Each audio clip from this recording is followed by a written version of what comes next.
Where's Mike? Shoot around. You made it later too. I missed the last one. You missed it. Yeah, I'm not. We play well.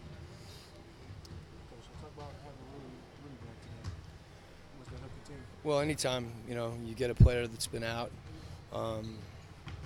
it's good to get them back, and there's a kind of an integration process when they're coming off an injury. But obviously Rudy's a key guy for us, and we've been playing without him for a while. So it's good to have him back. I know he's excited to play. What can you say and just talk about as far as the behind-the-scenes work that Rudy has put in to come back and from multiple knee injuries? Yeah, well, I think when we hired Mike Elliott and he hired his staff, we felt like we've got the makings of one of the best performance teams in the league, and so unfortunately they got put to work pretty quickly. And obviously with Rudy and a few other guys that have taken some injuries, that those things are difficult to control, and the thing that we can do is we can mitigate, and we can get return to play. And in this case, both times Rudy's been able to get back quickly, and those guys have done a terrific job. Any minutes restriction? Yeah, there'll be minutes restrictions. Will he start? We're going to determine that tonight. You said before your pick and roll coverages change when he's on the floor. Does that lead to mental mistakes, guys that used to play one way? Yeah, I mean, it leads like anything that you do that's new. I think there's an adjustment phase. I think the adjustment is more difficult when we lose Rudy because we're forced to be up and a little more aggressive, and not having his rim protection changes what we do on the perimeter. But it's something we've talked about. It's happened once before, and hopefully, it requires our guys to really have excellent concentration. Similar to when you're preparing, for a play that you're going to guard differently than maybe your traditional habits or concepts. But in this case, pick and roll is such a prevalent, action that it just happens a lot. After missing 15 games, is it easier for him to get back into the flow defensively because that is his strength? I more than likely, there's more things going on the offensive end that you get a greater likelihood of slippage.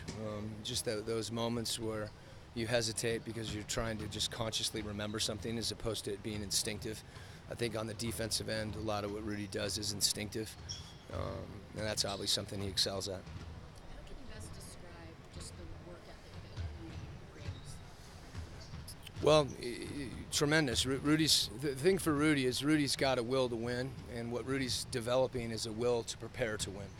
And that's something that for a young player, you want to go out and compete, you want to win, and that's great, but you have to also, want to prepare to win.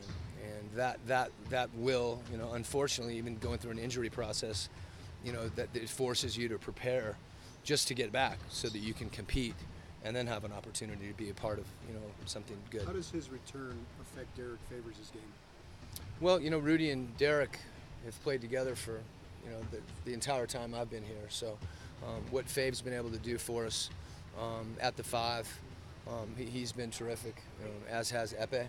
I think those guys in Rudy's absence have really played well, and they got to continue to do that. You talk about how that work ethic, when you're talking about the preparation for the will to win, you talk about how that manifests. You like not that, just huh? with, yeah, Okay. not just with his work while trying to get back, but also the work off the court with staying engaged and staying in tune to what you guys are doing. Yeah, he's been terrific at that. I think that's been, whether it's, watching a walkthrough and, Alex talking him through certain things. Rudy's been very, very engaged as far as just the mental side. He's doing everything he can.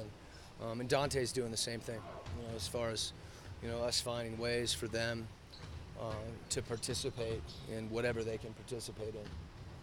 How comfortable are you with Derek Favors playing alongside Rudy, being a 4-man and shooting a corner 3? Well, I think, Derek shot more corner 3s earlier in the year. And that's a shot that, that we want him to take opportunistically.